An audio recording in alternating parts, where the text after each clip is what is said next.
చపాతీస్కి mutton curry ఇలా try చేయండి. First మటన్ని మంచిగా వాష్ చేసుకొని అందులో సాల్ట్, పసుపు, అల్లం పేస్ట్ వేసుకొని ఒక 5 మినిట్స్ పక్కకు పెట్టుకోండి.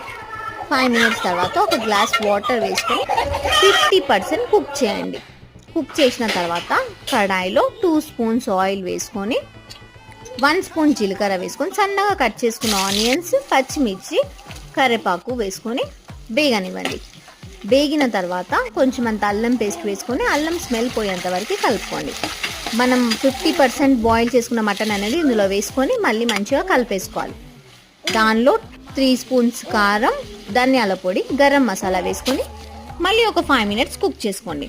దానిలో గ్రేవీ వాటర్ ఉండే కదా, వాటర్ అనేది ఇందులో వేసుకొని మంచిగా సిమ్లో కుక్ చేసుకోండి.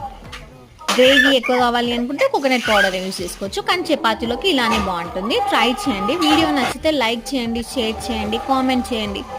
Bye bye.